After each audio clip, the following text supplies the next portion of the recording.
मंगलपुर गांव में गर्मी की वजह से हर व्यक्ति का बुरा हाल था। घड़े का पानी भी उबलने लगा था। इतनी भीषण गर्मी में राजन अपनी चारपाई पर पसीने से लथपथ और बेचैन अपनी माँ के साथ एक कमरे में लेटा हुआ था। अरे ये मुआ पंखा एक तो धीरे चलता है, ऊपर से गर्म हवा फेंकता है। कल पूरी रात इस टूटी पंखी से हवा करते करते पूरा हाथ दुख चला। अरे माँ, मुझे बोल दिया होता, मैं हवा कर देता। अरे तू क्या ही करता बेटा, ये बांस की पंखी पूरी टूटी हुई है। अरे माँ क्या करे, गर्मी से तो मेरा बहुत बुरा हाल है। थोड़ी देर बाद राजन गर्मी से एकदम बेचैन हो उठा। तभी उसे सामने पानी का घड़ा नजर आया। राजन भागकर गया और पानी के मटके में अपना मुंह ऐसे डाल दिया जैसे गंगा में डुबकी लगा रहा हो। अरे मैया, फूक गया री। अरे जल गया रे, अरे जल गया पूरा चेहरा। अरे मैया। अरे इतनी गर्मी है कि पानी भी तप रहा है मेरे शरीर की तरह। माँ, तुम ये पंखा हमें दिखाओ, हम जोड़ते हैं। कम बखत कुछ तो हवा आएगी इससे। अरे घर में बांस खत्म हो गया है, जंगल जाकर लाना पड़ेगा। अच्छा चलो कोई नहीं, हम ले आते हैं। अरे इतनी गर्मी में कहाँ जाओगे, थोड़ी सांझ को चले जाना। अरे कोई नहीं माँ, सांझ को भी गर्मी इतनी ही रहेगी यहाँ तो। राजन बाहर की ओर चल दिया। जब राजन जंगल की ओर जा रहा था तभी वो देखता है कि कुएं के किनारे एक बूढ़ी अम्मा पड़ी है। ये देखकर राजन भागा हुआ अम्मा की ओर गया। अरे अम्मा, क्या हुआ अम्मा, ऐसे क्यों पड़ी हुई हो कुएं के किनारे? अरे आओ, उठो, चलो उठो। राजन अम्मा को हाथ पकड़कर उठाकर बिठा देता है। अरे क्या बात हुई अम्मा? हाँ, यहाँ ऐसे क्यों गिरी हुई थी तुम? अरे बेटा क्या बताऊं तुझे, घर में पानी की एक बूंद भी नहीं बची। बच्चे प्यास के मारे रोए जा रहे थे तो सोचा कुएं से पानी ले आऊं। अरे कमाल करती हो अम्मा तुम। अरे किसी बच्चे को या घर के जवान को भेज दिया होता पानी लेने। अरे किसे भेज दी बेटा, दोनों बेटा बहू शहर गए हैं काम से, और बच्चों को अकेले कैसे भेज दी। राजन एक हाथ से पानी का घड़ा उठाता है और दूसरे हाथ से अम्मा का हाथ पकड़कर अम्मा को घर पहुंचाता है। जैसे ही वो अंदर घुसते हैं, सामने उनका गोल मटोल पोता कुर्सी पर बैठा होता है। उसके वजन से कुर्सी के चारों पाए टेढ़े हो रखे थे। राजन अम्मा के लिए घड़े से पानी भरकर लाता है। लो अम्मा, पानी पियो तुम पहले। अम्मा सारा पानी पी जाती है। क्या हुआ दादी तुम्हें? कुछ नहीं बेटा, बस पानी लाते वक्त थोड़े चक्कर आ गए थे। अम्मा, अरे ये है तुम्हारा बच्चा? हाँ, ये मेरा छोटे वाला पोता है, गोला। अरे तो अम्मा इसे भेज दिया होता, इसे तो वैसे भी जरूरत है बाहर निकलने की। देखो कैसे बेचारी कुर्सी के चारों पैर टेढ़े किए हैं इसने। अरे छोटा सा तो है, कहाँ कुएं से पानी भरने जाता। छोटा सा? अरे अम्मा, कुएं तो यूं ही जाती हो तुम। मैं तो कहता हूँ इसी में पानी भर लिया करो, एक हफ्ते तक तो काम चली जाएगा इससे। ये सुनकर अम्मा हंसने लगती हैं। राजन के सिर पर हाथ रखकर कहती है, जुग जुग जियो बेटा, भगवान तुम्हें जग के सारे लाभ दे। बहुत अच्छे आदमी हो लल्ला तुम। अरे उसमें क्या बड़ी बात है अम्मा। चलो अम्मा, पाए लागू, चलता हूँ। ठीक लल्ला, ध्यान से जाना, ठीक है? जी अम्मा। और राजन फिर एक बार जंगल की ओर निकल जाता है। अब जैसे ही वो जंगल पहुंचता है, देखता है कि नट्टू और पोपट पेड़ काट रहे हैं। अरे अरे भाई पोपट और नट्टू, अरे क्यों ये पेड़ काट रहे हो भैया? अरे राजन भाई, हमारा पूरा घर गर्मी से भभक रहा भैया, तो सोचा कि पेड़ की टहनियों से घर की छत को ढक ले, तो उससे गर्मी भी नहीं पड़ेगी और घर थोड़ा ठंडा भी रहेगा भैया। अरे भाई, अगर यूं ही सब पेड़ काट कर ले जाते रहेंगे तो ये पूरा जंगल तो फिर बंजर बन जाएगा, और ये पेड़ तो हमें हमारी सांसें देते हैं भैया। तो अगर यही नहीं रहे तो सोचो इस गांव का क्या होगा, नट्टू और पोपट कहीं के। ये बात तो ठीक है राजन भैया, पर इतनी गर्मी का क्या करें बताओ। अरे क्या करें क्या, वही करो भाई जो मैं कर रहा हूँ।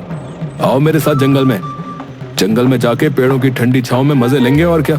आओ चलो। अभी तो नहीं भैया, अभी तो घर पर बीवी इंतजार कर रही है, पर आगे से कभी पेड़ नहीं काटेंगे ये बोल दे रहे हैं आपको। हाँ नहीं तो। बहुत बढ़िया नट्टू, बहुत बढ़िया। चलो निकलते हैं हम भी, हैं। ये कहकर राजन जंगल के अंदर चला जाता है। राजन थोड़ी दूर ही चलता है कि अचानक से भूकंप आ जाता है। राजन के पांव तले जमीन जोर जोर से हिलने लगती है, जिसकी वजह से राजन धड़ाम से नीचे गिरता है और उसका सर जाकर जमीन पर लगता है। अरे मोरी मैया, अरे ये क्या हुआ एकदम से, है?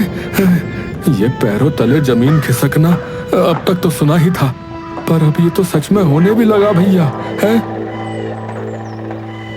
राजन सर मसलता हुआ अपनी दाहिनी ओर देखता है। वहाँ एक भीड़ा सा रास्ता जा रहा है, जिसके दोनों साइड पर पेड़ हैं और दोनों पेड़ उस रास्ते के आगे झुके हुए हैं, जैसे दो चौकीदार पहरेदारी कर रहे हों। अरे अरे ये रास्ता कहाँ से आया? मैंने पहले तो कभी नहीं देखा है। राजन धीरे से उस रास्ते की ओर बढ़ता है और जाकर देखता है कि बाहिने पेड़ के तने पर कुछ लिखा है।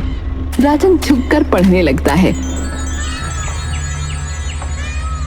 जितना प्यार तुम मेरे घर को दोगे, उतना ही प्यार मेरा घर तुम्हें देगा। ये पढ़ के राजन और विचलित हो जाता है। फिर वो झुककर उन दोनों पेड़ों के पार चला जाता है।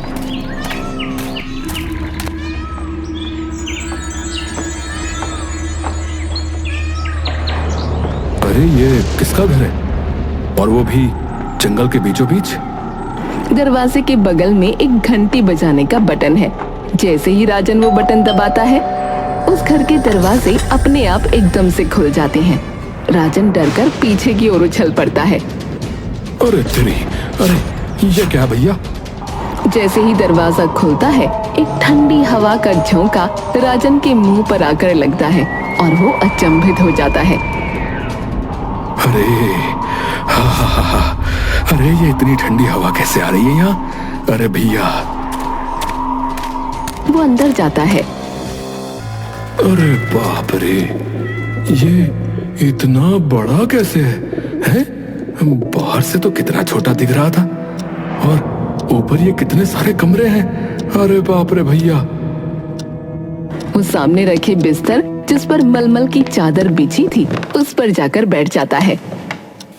अरे वाह वाह वाह, है इतना मुलायम बिस्तर पहली बार देखा है भैया। आहा। वो चारों ओर देखता है। अरे पर भैया इतना बड़ा घर ये है किसका?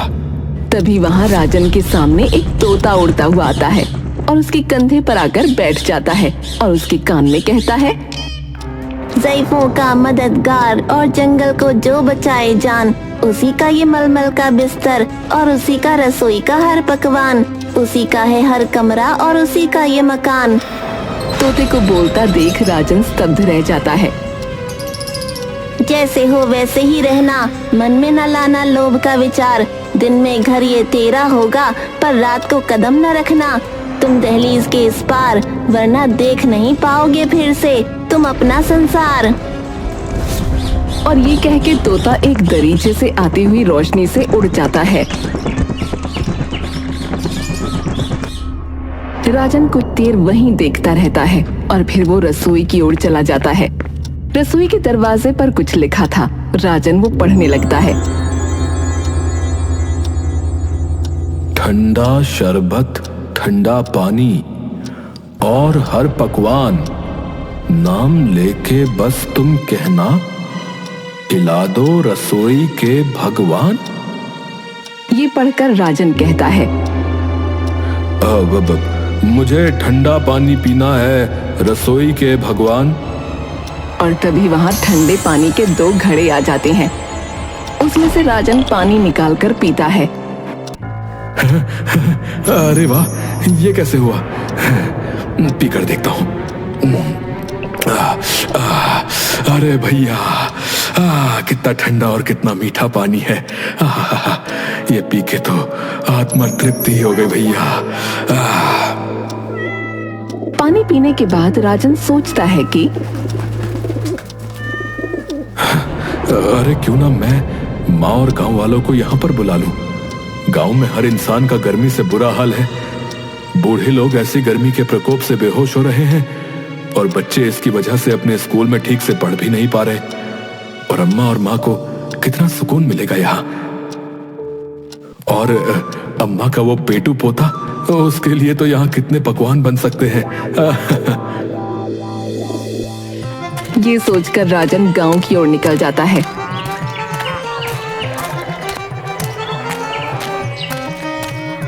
और सभी गांव वालों को इकट्ठा कर लेता है। अरे भैया, अरे मैं सभी गांव वालों के लिए ऐसी खबर लाया हूँ कि सुन के सबकी तबीयत तंदुरुस्त हो जाएगी भैया। ये सुनकर सभी उससे पूछते हैं कि ऐसी क्या बात है। अरे ऐसी क्या बात है? क्या बात है भैया? अरे क्या बात हो गया? क्या हो गया? क्या बात कह रहे हैं? अरे क्या बात है भैया? अरे क्या हो गया है? क्या बात कह रहे हैं? अरे क्या हो सकता है? क्या बात कह रहे हैं? क्या हो गया? अरे भैया, बात यह है कि आप सभी को इस भीषण गर्मी से बचाने का एक रामबाण उपाय मिल गया भैया। ये सुन के सत्तू सरपंच, जो अपने 2 चमचों सोमवीर और राजवीर के साथ खड़ा है, वो बोलता है, अरे ऐसा क्या मिल गया तुम्हें? हमें भी तो बताओ भाई राजन। जी सरपंच जी, अभी बताता हूँ। असल में हुआ यूं कि मुझे जंगल में एक रहस्यमय घर मिल गया है, जिसके अंदर ठंडी हवा चलती है। मलमल के बिस्तर है भाई साहब, और रसोई में चाहे जो मन आए वो खा सकते हैं भैया। अरे क्या बात है भैया? अरे क्या हो गया है? अरे चल राजन, हैं? अरे क्या तू सत्तू सरपंच एकदम टंच को और इन सबको भरी दोपहरी में खड़े होकर के झूठ बोल रहा है, हैं? अरे हमारी अम्मा की कसम सरपंच जी, आप सभी एक बार आकर तो देखिए। अच्छा चलो, अगर आ भी गए तो इतने सारे लोग एक घर में कैसे आएंगे हैं? अरे सरपंच जी, वहाँ इतने कमरे हैं कि मैं तो गिन भी नहीं पाया। हाँ, तो उसमें कौन सी अचंभे की बात है, हैं? गणित में तो तुम वैसे भी फेल ही होते थे। ये सुनकर पूरा गांव हंसने लगता है और राजन भी हंसने लगता है। वो बात तो सही है, पर आप लोग एक बार आकर तो देखो। आओ तो सही। चलो रे, ए रामवीर, ए सोमवीर, चलो देखते हैं चल के कि ऐसा क्या मिल गया इसे। हम हैं सत्तू सरपंच, एकदम टंच। हाँ, हमें कोई पागल नहीं बना सकता। हाँ, सभी राजन की बात मान के उसके साथ जादुई हवेली में चले जाते हैं। जैसे ही सभी लोग उस घर में घुसते हैं, ठंडी हवा उन्हें चारों ओर से घेर लेती है। सभी लोग खुशी से उत्साहित हो झूमने लगते हैं। हाँ बोलो बोलो सरपंच जी, अब तो मान गए कि मैं सच बोल रहा था भैया, हैं? बोलो। अरे हाँ भाई, ये मकान तो वाकई जादू है यार राजन। सत्तू सरपंच की तरह एकदम टंच। अरे पर एक बात याद रखना भैया कि सभी शाम को यहाँ से चले जाना, क्योंकि रात को ये घर किसी को भी रुकने की इजाजत नहीं देता। हाँ, सभी उसकी बात मान लेते हैं और पूरे घर में इधर उधर डोलने लगते हैं। सभी बच्चे उत्साह में पूरे घर में दौड़ने लगते हैं। गोला राजन के पास आता है। भैया रसोई कहाँ है? मुझे बहुत भूख लग रही है। अरे मेरे गोला राम, आजा आजा, तुझे खूब सारा खाना खिलाकर गुब्बारा बना देता हूँ, ठीक है? हर दिन घर में रोज दावत होती और पूरे घर में रौनक छाई रहती। कहीं औरतें कमरे में एक दूसरे से पूरे दिन बातें करती, तो कहीं बच्चे पूरे दिन घर में भागते फिरते और हाथ में हर वक्त कोई न कोई पकवान। गोला और उसकी दोस्त निमी वहाँ खूब खेलते। अरे गोला, आज आइसक्रीम खाने की रेस लगाते हैं किचन में चलकर। निमी और गोला दोनों रसोई में दौड़े जाते हैं और बेसब्री से गोला वहाँ जाकर चिल्ला देता है। आइसक्रीम की बारिश कर दो, हे रसोई के भगवान। अरे बुद्धू, पूरी रसोई गंदी हो जाएगी। ये क्या मांग लिया तूने? अरे कुछ नहीं होता, चल कंपटीशन लगाते हैं कि कौन सबसे ज्यादा आइसक्रीम 2 मिनट में इकट्ठी करेगा। पूरी रसोई में आइसक्रीम बरसने लगती है। दोनों निमी और गोला सिर पे थाली लेकर भाग के आइसक्रीम इकट्ठी करने लगते हैं। ए गोला, तू मुंह खोल के क्यों भाग रहा है? ताकि साथ साथ आइसक्रीम खा भी सकूं। भागते भागते दोनों आइसक्रीम पर फिसल कर गिर जाते हैं और हंसने लगते हैं। कई दिन गांव के बच्चे और बूढ़े उस घर में रोज सुबह आते और शाम को वापस अपने घर लौट जाते। बच्चे दिन में खूब आराम से पढ़ते और रोज रसोई से कुछ न कुछ लेकर खाते रहते। और बूढ़े लोगों को भी दिन में मलमल के बिस्तर पर लेटकर खूब सुकून मिलता। लेकिन सत्तू सरपंच जब भी लौटकर घर जाता तब उसकी खूब जान जलती।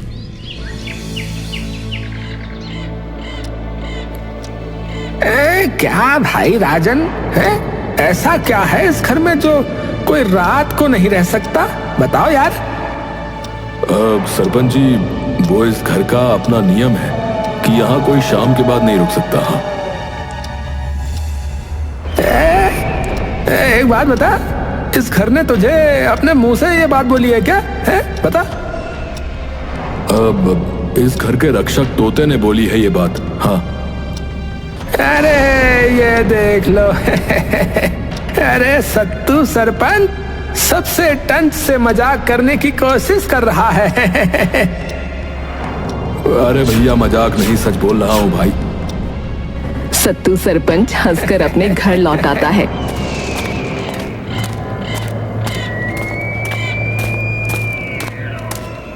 लेकिन सत्तू सरपंच का घर आने पर फिर से दिमाग खराब हो जाता है। वो अपने दोनों चमचों राजवीर और सोमवीर को बुलाता है।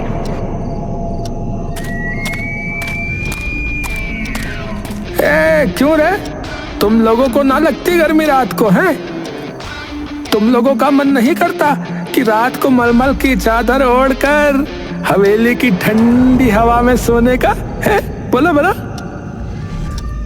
अब मन तो बहुत करता है सरपंच साहब, पर रात को वहां जाना मना है ना।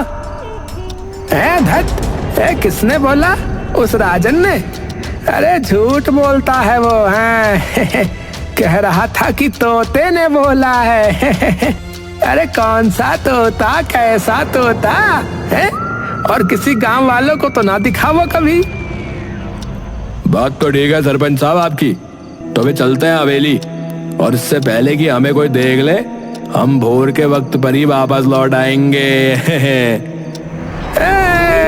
ये की ना तूने सत्तू सरपंच, एकदम टंच जैसी बात है। शाबाश शाबाश, चलो चलो। ना भैया ना, मैं नहीं जा रहा, मुझे तो डर लगता है। वो हवेली जादुई है, क्या पता आया भी हो कोई तोता। मैं नहीं उलझता ऐसी चीजों में। हाँ।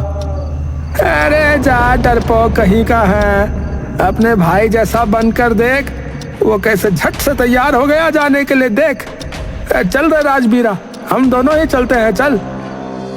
सत्तू और राजवीर दोनों रात को हवेली चले जाते हैं, पर अगले दिन जब वो वापस जादुई हवेली आते हैं तो उनके साथ अजीब चीजें होने शुरू हो जाती हैं। सत्तू रसोई में जाकर लड्डू मांगता है। मुझे बेसन के लड्डू दे दो हे रसोई के भगवान। और लड्डू उसके सामने आ जाते हैं,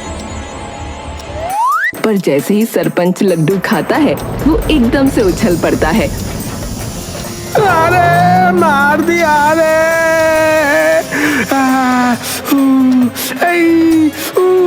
अरे बेसन के लड्डू में इतनी सारी मिर्ची कैसे आ गई? वहीं दूसरी ओर जब राजवीर जो मुलायम बिस्तर पर लेटने के लिए कूदता है तो बिस्तर एकदम से पत्थर का हो जाता है। आई, अरे टूट गई रे, पूरी कमर टूट गई। अरे किस कमबख्त ने यहाँ पत्थर ला कर रखा है इसके नीचे। अरे पूरा दिन उनके साथ यही होता रहा, लेकिन फिर भी दोनों बाज नहीं आते और फिर से उस दिन रात को सोने जादुई हवेली पर पहुंच जाते हैं। जैसे ही दोनों सोने के लिए लेटते हैं उनके सामने वो तोता अचानक आ जाता है। दोनों डरकर अपने बिस्तर से उठ पड़ते हैं। तोता जोर से चिल्लाता है। ये हवेली है जंगल की देन, रात को छीना तुमने इसका चैन। गलती से माफी एक बार, मेरे घर से इतना प्यार कि आए फिर से दूसरी बार, तो फिर भूल जाओ तुम अपना संसार। अगले दिन जब घर वाले वापस हवेली की जगह पहुंचते हैं तो देखते हैं कि हवेली वहाँ है ही नहीं। ये देखकर सभी दंग रह जाते हैं। तभी भीड़ में खड़ी नीलम पूछती है, अरे राजन, तेरी जादुई हवेली कहाँ गायब हो गई? अरे पता नहीं, कल तक तो यहीं थी, तुमने भी तो देखा था। तभी वहाँ सोमवीर भागा आता है। भाई राजन, मेरा भाई कल से घर नहीं आया। वो 2 दिन से हर रात को सरपंच के साथ यहाँ सोने आता था, पर न जाने क्या हुआ कि आज मुड़ के लौटा ही नहीं। हो, तभी हवेली गायब है, क्योंकि उन्होंने हवेली का नियम तोड़ दिया। अम्मा भीड़ में खड़ी होती है और जैसे ही वो ये बात सुनती है वो जोर से चीखती है, देख तुम्हारे गधे भाई और उस निकम्मे सरपंच की वजह से अब हमारा और हमारे बच्चों का भी सत्यानाश हो गया। अम्मा, सरपंच और हमारे भाई की तरफ से हम माफी मांग ले रहे हैं, माफ कर दो अम्मा। अरे भाई राजन, तुम तो समझो ना, तुम तो दयावान हो, जो पेड़ों तक पर दया दिखाता है, तो अब उन्हें भी तुम्हारी जरूरत है। माफ कर दो मेरे भाई राजन उन्हें। राजन थोड़ी देर सोचकर जवाब देता है, ठीक है, कर देंगे माफ। राजन हवेली जहाँ होती थी उसके सामने जाकर हाथ जोड़ लेता है। हे जादुई हवेली, तुम प्रकृति की देन हो, हम सबको खुद में सवारे रखती हो, जैसे एक माँ अपने बच्चे को अपने कोख में सवार के रखती है। तभी जादुई हवेली एकदम से सबके सामने एक तेज रोशनी में से निकलकर आ जाती है और सरपंच हवेली की एक खिड़की से उड़ते हुए आता है और धड़ाम से नीचे गिरता है।